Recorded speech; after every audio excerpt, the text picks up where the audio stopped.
정토에 대해서 여러분들 이번에 처음 배웠지요? 정토에 대한 우리 의례 가운데에 많은 부분을 차지하고 있으면서도 정토에 관해서 굉장히 소홀히 하고 있어요. 여기서 극락세계가 있다고 믿는 사람 한번 손 들어봐. 있다고 믿는 사람. 계속 들어오고 있어요. 자, 그 다음에 없다고 믿는 사람 한번 손 들어요. 손 안 드는 사람이 있는데. 잘 몰라요? 오늘 내가 확실히 가르쳐줄게. 확실히 가르쳐줄게. 저는 정토를 하게 된 계기가 대학 2학년 때 이제 불교 경전 이해라는 그런 과목이 있었어요. 그런 과목이 있었는데 그 과목에서 이제 다 학생들한테 그 숙제를 나누어서 줘서 발표를 시키는 과목이었어요. 그런데 그때 제가 맡은 것이 정토 삼부경이었습니다. 그래서 정토 삼부경을 하다 보니까 이건 내가 해야 되겠다. 대학 2학년 때 이제 그 생각이 들어서 하게 되었는데 막연히 우리가 염불하고 기도하고 제사 지내고 천도하고 하는데 여기에 대한 이론적인 배경이 이론적인 배경. 그 자기가 이론적인 배경을 가지고 있어야 다른 사람에게 설명을 할 수 있거든요. 이론적인 배경이 없다고 염불하면 좋다 해봐라. 그런다. 사실 저는 정토를 그 대학 2학년 때 처음 접하게 되었지만도 아마 전생에서부터 인연이 있었던 것 같아요. 내가 초등학교 6학년 때 우리 어머니가 많이 편찮으셔가지고 도저히 백약이 무효라. 그래서 이제 우리 고향의 집 뒤에 있는 한 30리 떨어진 높은 산에 백서감이라는 절이 있었는데 거기 갔더니 스님이 관세음보살을 불러라 그런단 말이에요. 그 스님은 하루에 22시간을 관세음보살을 부르는 스님이라.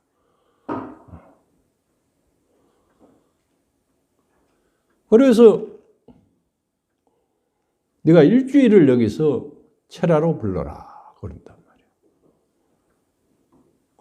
그때가 이제 지금 보니까 회양하는 날이 납월 8일 날이었어. 12월 초하룻 날에 이제 아주 추울 때라. 막 절이 법당이 허술해가 바람이 불면은 촛불이 꺼질 정도로 그런 열악한 곳이었는데 거기에서 철야로 일주일 동안 초등학교 6학년 졸업반인데 일주일을 철야로 관음 기도를 했어요. 하고 이제 났더니 내려오는데 이제 그날 끝나는 날이 납월 8일이라서 이제 그 떡도 주고 뭐 하더라고. 그래서 이제 끝나고 내려오는데 모든 소리가 관세음보살로 들리는 거라.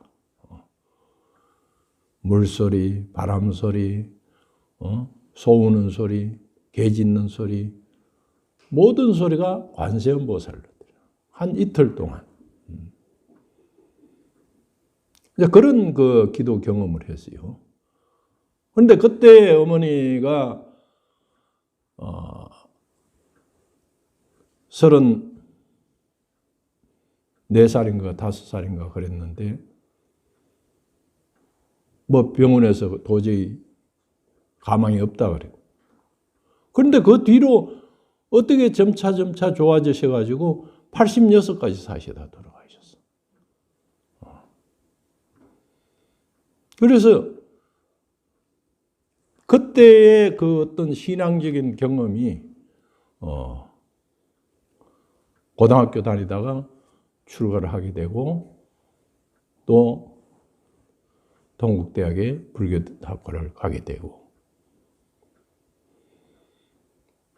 또 대학 2학년 때에 여름 방학 때 이제 원사선임 절에 갔더니 서울에서 물이 많이 들었으니까 물 좀 빼야 된다고 해서 생전 예수제 때인데 지장기도를 시키더라고. 지장기도를 네가 법당에서 쓰러질 때까지 해라. 그래 15일 동안 철야로 지장기도를 했어요. 그런데 한 7일 지내니까 아주 정신이 맑아지고 그래서 이제 15일 그날이 생전 예수제 회양날이라. 회양날 끝났는데 하여튼 서서 목닥치고 밥 먹는 거 이외에는 화장실 가고 밥 먹는 이외의 시간은 그렇게 기도를 경험했어요. 그것이 내가 공부하는데 굉장히 도움이 되었던 것 같아요. 그러니까 한 고비를 참선을 하든 기도를 하든 뭘 하든 한 고비를 넘겨야 되는 거라. 한 고비를. 15일 철야로 한다는 거는 대단히 어려워요. 한 10kg 정도가 빠졌어요. 그런데 이제 대학에서 또 그런 과목을 맡아서 정투 3부경을 발표하다 보니까 이건 내가 해야 되겠다. 근데 고등학교 때 불교 학생회 나가다가 출가를 했는데 경주 분황사에서 출가를 했어요. 근데 신라 원효 스님이 거기 17년을 거기 사셨거든. 내 이제 본명이 널볼보자 삑광자 보광인데 분황사 지금 현재 분황사 법당이 약사열애 부처님 모시고 있는데 그 법당 이름이 보광전이야. 그 간판을 떼가지고 우리 스님이 내 이름을 지어준 거예요. 그런데 원효 스님 사시던 데서 출가를 해서 그렇게 해서 공부를 하고 이제 또 정토를 하면서 일본에 유학을 갔는데 나 25살에 예술의 전당 뒤에 대성사 주지를 했는데 주지를 하다 보니까 이게 좀 안 되겠더라고. 그래서 주지를 하다가 이제 던져버리고 그냥 유학을 가니까 은사 스님이 얼마나 미워하겠어. 살림 살던 사람이 도망을 갔으니까. 비행기표도 한 장 안 끊어주는 거야. 일본 가서 한 1년 사니까 돈이 다 떨어지는 거예요. 이제 더 이상 견딜 수가 없어. 그런데 일본 문부성에서 그 외국인들 국비 장학생을 뽑는데 전국에 25명을 뽑는데 어떻게 거기 합격이 된 거라.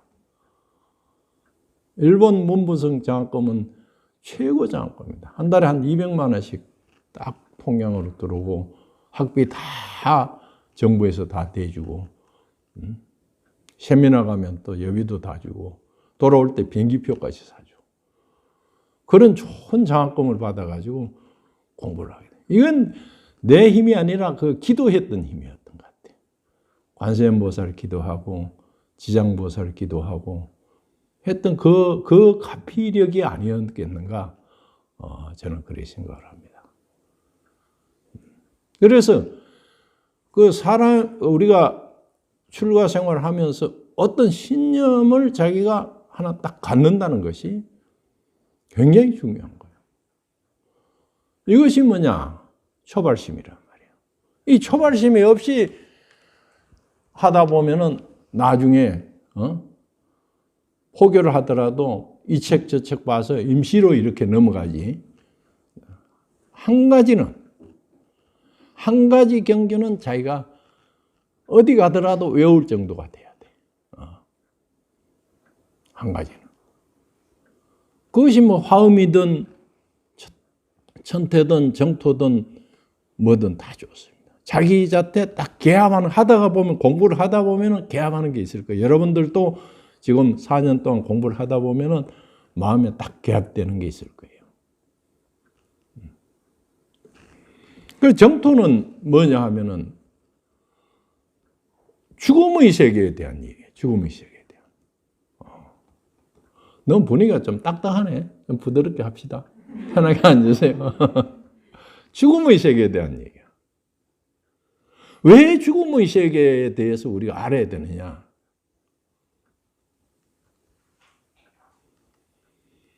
잘 죽을 줄 아는 사람은, 잘 죽는 준비가 되어 있는 사람은 사는 것을 잘 살 수가 있어요. 죽음의 준비가 되어 있지 않는 사람은 잘 살지는 못합니다. 내세에 대한 확고한 신념을 가지면은 현세의 이 문제는 별것 아니야. 현세의 문제. 근데 이제 우리 절에서는 내가 공양계를 지어가지고 하는데, 그 공양계는 위로는 재불보살님과 가운데로는 일체현성과 아래로는 만중생에 이르기까지 이 공양 함께 들고 배불러지며 생전에는 안락하고 사후에는 이곳 등락하기 위하여 이 공양을 떠나이다 하고 나무아미탑을 10번 하는 거라. 그러니 위로는 모든 부처님과 가운데로는 일체 성현들과 아래로는 만중생이 내가 밥 먹고 배부르듯이 다른 사람들도 다 배불러지기다. 그러면서 목적은 뭐냐? 밥 먹는 목적이 생전에는 안락하고. 안이라는 것은 뭐냐 하면은 신라 의적 스님이 무량수견 술의기에 이야기하기를 안이라는 것은 몸이 편안한 것이 아니다. 락이라는 것은 마음이 즐거운 것이 락이다. 그러니 몸도 편안하고 건강하고 마음도 즐겁고 한 것이 안락하다. 살아있을 때는 안락하고 사후에는 극락간다. 그러면서 나무아미탑을 10번 하고 밥 먹는다. 그러면서 나는 생각하기를 이 밥 먹고 아침에 이 밥 먹고 이 공양계하고 밥 먹고 점심을 못 먹고 중간에 가더라도 나는 임종연부를 했다 생각하는 거예요. 나는 점심을 못 먹고 가는 일이 있더라도 반드시 극락간다. 이 생각을 하고 사는 거예요. 이 생각을 하고 사니까 하루에 3번을 그 생각하고 사니까 두려울 게 없어. 불사를 하든 동국대학 총장을 하든 뭘 하든 내가 하고 싶은 대로 다 해야지. 왜? 두려울 게 없어. 언제든지 임종연부를 하고 사니까. 임종연부를 하고 사니까. 그래서 이 죽음에 대한 준비, 즉 불교의 내세관에 대한 것이 바로 정토학입니다. 불교의 내세관. 불교의 내세관이 확립되어 있지 않으면 현세관이 흔들려요. 그래서 정토를 하지 않는 사람은 불교의 내세관이 확립되어 있지 않아요. 확립되어 있지 않다 보니까 스님들도 지금 전부 뭘로 해석하느냐. 모든 것은 일체유심조다 그러거든. 마음으로 모든 것을 다 해결하려고. 여러분 마음으로 해결이 됩니까? 여러분 앞에 놓인 종이 한 장도 심력을 착 보내서 종이야 떠라 하면 종이 떠져? 안 떠져. 안 떠져. 손으로 옮겨야 떠지지. 될 수가 있지. 마음으로만 가지고는 안 되는 거예요. 지금 한국 불교는 이 마음병에 걸려가지고 모든 문제를 마음으로 해결하려고 하다 보니까 이 문제는 지금 어디서 해결하나? 의학에서, 정신과에서 다 해결하고 있어. 정신과에서 지금 다 마음이 아픈 사람들은 정신과 가서 다 치료받아. 어떤 과학도 지금 접근할 수 없는 것이 뭐냐? 내세의 문제예요. 이것은 종교의 영역이라. 과거에는 아프면 절에 와서 기도하고 뭐 다 했지만도 이제는 아프면 다 병원 가지. 스님들도 병원 가잖아요.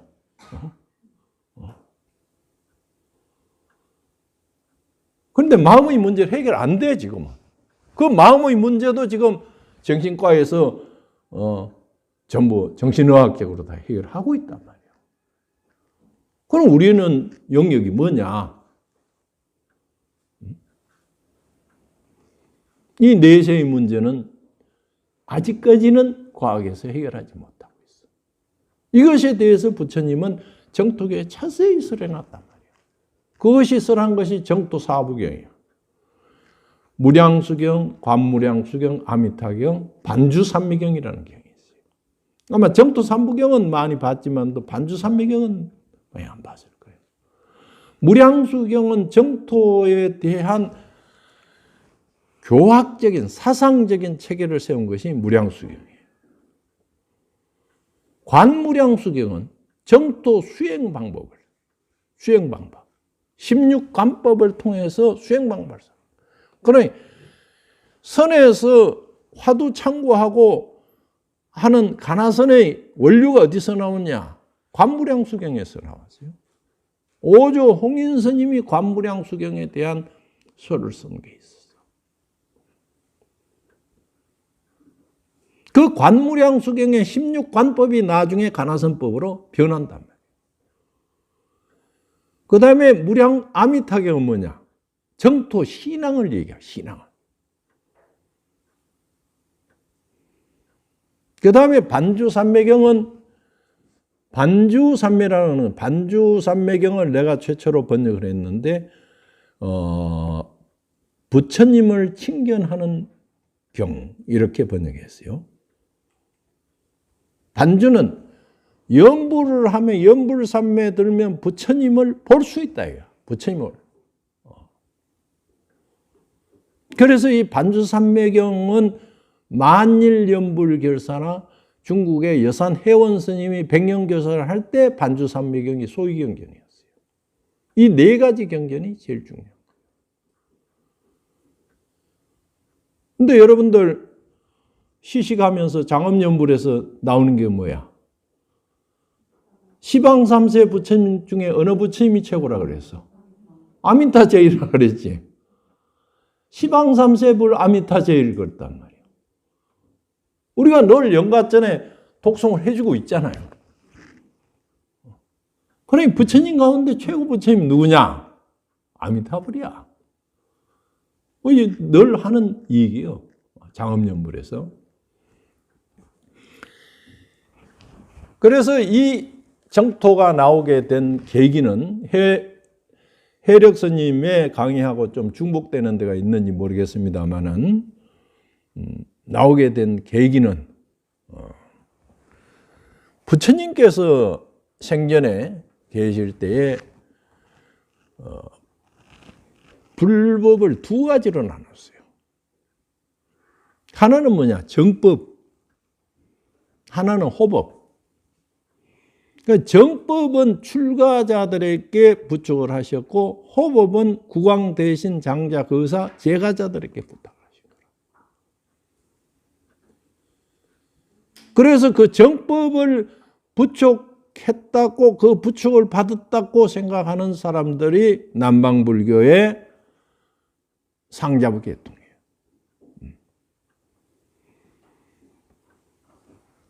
호법을 부축받았다고 생각하는 계통이 대성불교 계통입니다. 대성불교 계통. 그래 부처님께서는 그 소성경전의 아음경에도 보면은 늘 제가자들에게는 뭐라 그랬냐? 복을 지어라 그래요. 복전사상. 복을 지으면은 그 결과가 생천한다 그래요. 하늘에 간다. 그 아함경에 많이 나오는 얘기입니다. 그런데 이것이 이제 대성불교로 오면서 그 생천 하늘에 간다는 사상이 대성불교로 오면서 왕생사상으로 바뀌어요. 근데 복전 사상은 뭐냐? 자비 사상으로 바뀌어. 자비를 베푸면 왕생한다.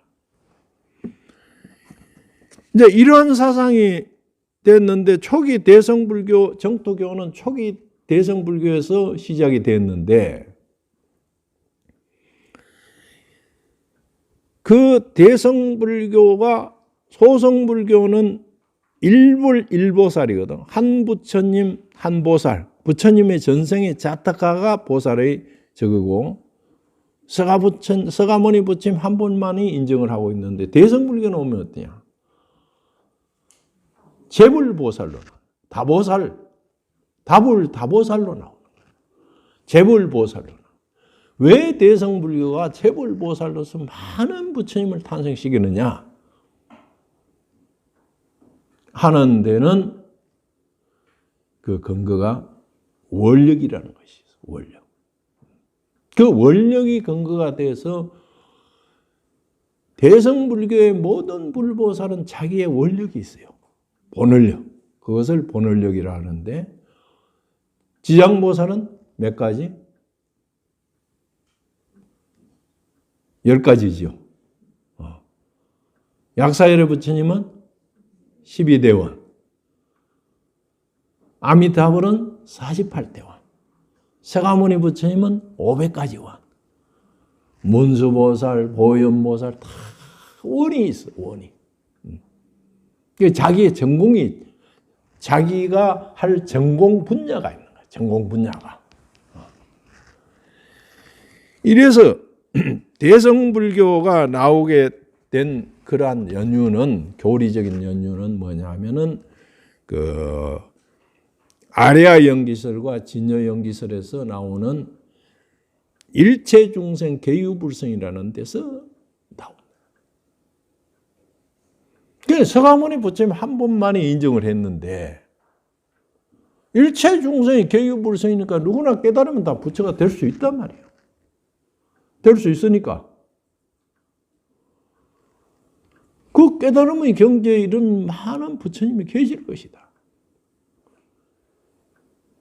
이제 초기 불교는 억감연기설에 의해서 이제 되지만 또 대성불교로 오면서 아레아 연기식, 제8 아레아 연기설에서 이제 더 올라가서 진여 연기설로, 열애장 연기설로 바뀐단 말이에요. 그러면서 거기에서 나오는 것이 원력의 부처님, 다보살 사상이 나오게 돼요. 그래서 거기에는 원력이라는 것이 나오는데 그 전제 조건이 뭐냐? 믿음이 있어야 돼. 신심. 대성불교의 큰 기둥은 신심과 원력입니다. 신심과 원력이 없이 믿지 않으면 대성불교는 성립될 수가 없어요. 한때는 대성비불설이라 해서 대성불교는 불교가 아니다는 그런 학문도 있었어요. 대성비불설의 논문을 쓴 사람이 돌아가신 인환스님이 동대 교수로 계시던 인환스님이 대성비불설에 대한 논문을 쓰신 거예요. 그런데 서가모니 부처님 역사적인 부처님이지만도 아미타불이나 관세음보살이나 이런 부처님들은 어때? 초역사적인 부처님이란 말이에요.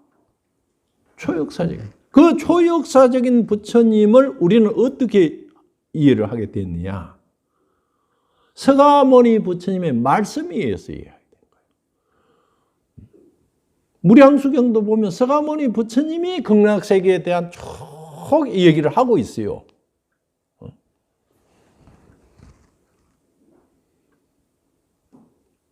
아미타경도 서가모니 부처님께서 아미타경을 설하신 거라.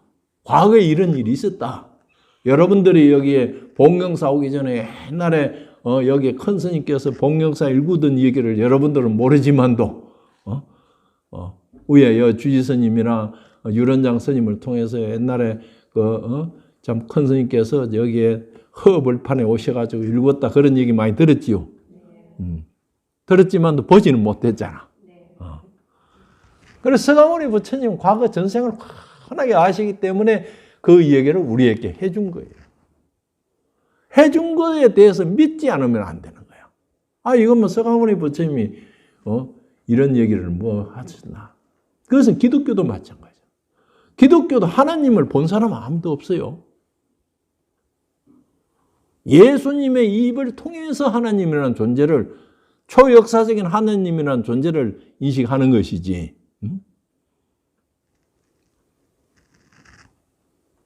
예수님을 우리가 확실히 믿기 때문에 기독교인들은 하나님을 믿는 것이고, 예수님을 안 믿는 사람은 하나님을 안 믿는 것이고, 이것도 대성불교도 마찬가지야. 서가모니 부처님의 말씀이 진어자요, 여자요, 불광어자요, 불이어자요 하는 그 말씀을 믿는다면은 거기에 대해서 믿고 그 원력을 세워서 그 아미타불이 되고 관세음보살이 되고 대세지보살이 되고 약사여리불이 된 그것을 전부 우리는 믿음이 없이는 불가능하단 말이에요. 이것이 대성불교에 공부하는데 가장 큰 저거예요. 여러분들 화엄경 보면은, 얼마 전에 통도사 화엄살림법회에 가서 법문하고 왔습니다만, 화엄경 보면은 어찌 보면 이해가 도저히 안 가지. 무슨 소리인지 무슨 소리가 무슨 소리인지 모를 정도로 뭐 하늘에서 꽃비가 내리고 뭐 하고 맨만 유순이 되고 성이 맨 나유타 유순이 되고 그런 어마무시한 소리들이 많이 나오지. 이해 갑니까? 이해 안 가. 여러분 코로나균 본 일 있어요? 못 봤지? 그러나 의사들은 본 거라. 현미경, 전자현미경을 보니까 코로나가 바글바글한 거야. 여러분 눈에는 안 보여. 그 불교라는 것은 뭐냐? 부처님을 확인하는 거예요. 확인하는 거. 부처님을 확인하는 방법이 참선을 통해서 부처님의 마음을 확인하는 것을 우리는 견성이라고 합니다. 연불을 통해서 부처님의 모습을 확인하는 것을 견불이라고 그래요. 연불삼매를 통해서. 여러분 옆에 도반이라 한번 쳐다봐. 서로. 얼굴 보기가 쉬워, 마음 보기가 쉬워? 얼굴 보기 쉽지? 그럼 모습 보기가 쉽겠어, 마음 보기가 쉽겠어? 부처님 마음 보기가 쉽겠어, 모습 보기가 쉽겠어? 모습 보기가 쉽잖아. 우리는 어떤 방법으로든지 부처님을 확인하려는 길을 걸어가고 있는 거예요. 그것이 화두를 가지고 참선을 해서 부처님을 확인하는 것을, 부처님의 성품을, 마음을 확인했다 해서 견성이라 그래. 연불을 통해서, 연불삼매를 통해서 부처님을 확인하는 것을 견불이라 하는, 부처님을 관음 기도를 하고 아미타불 기도를 하고 하는 것도 결국에는 아미타불을 칭견하는 거예요. 칭견하는 목적이. 금생에 칭견 못해도 좋아요. 못하더라도 칭견하려고 꾸준히 노력하는 것이 수행이라. 마더 데레사가 마지막 돌아가실 때 마더 데레사의 일기에 보면은 하나님을 그렇게 만나고 싶고 하나님의 음성을 듣고 싶고 해서 그렇게 기도를 했는데도 하나님이 안 나타나는 거야. 그 데레사 일기에 나와요. 그러면은 마더 데레사는 인도에서 그래 헛수고한 거 아니냐? 그렇게 생각할 수 있어. 나는 그렇게 생각해. 그 하나님을 만나기 위해서 꾸준히 노력하고 자선 사업하고 그 과원에 봉사하고 하는 것을 하나님을 만나기 위해서 했는데 하나님이 나타나 버렸으면은 그 뒤로 안 했을는지도 몰라. 그래 안 나타났기 때문에 끝까지 하다가 결국 못 만났지만도 천국에 가서는 만났겠지요. 우리도 마찬가지야. 우리도 수행을 끝까지 해서 견성하는 사람이 있는가 하면 못하는 사람도 있어. 못하는 사람도 있지만 그 하여가는 과정이 금생에 못하면 내생이라도 그만큼 축적이 돼가지고 저축이 돼서 내 생에는 또 훨씬 빠른 길로 만날 수가 있어. 여러분들 공부를 영생을 두고 할 생각을 해야지 금생에 다 끝내버릴 생각하면 안 돼요. 영생을 두고. 그래서 그 부처님을 칭견하려고 철학 기도도 하고 뭐도 하고 하면서 점점 한 걸음씩 가까워진단 말이에요. 이 태상 같은 내 엎덩어리를 연불 한문 할 때마다 한 삽씩 떠낸다고 생각해봐. 한 삽씩 떠낸다고. 그렇게 해서 우리는 부처님을 끝에 가서 목적은 뭐냐? 부처님을 만나는 거예요. 만나는 거. 그럼 반주산미경에 뭐라 그랬느냐? 그래서 부처님을 만나게 되면은 부처님에게서 답을 주신다 그래요. 답을 주신다. 반주산미경을 읽어보면 그래 나와 있어요. 답을 주신다. 그러면 딱 답을 주면 그 자리에서 깨달아버리는 거예요. 서가모니 부처님 때는 그냥 성문성도는 부처님 법문 듣고 다 깨달아버렸단 말이에요. 그래서 그 답을 구하기 위해서 우리는 끊임없이 노력합니다.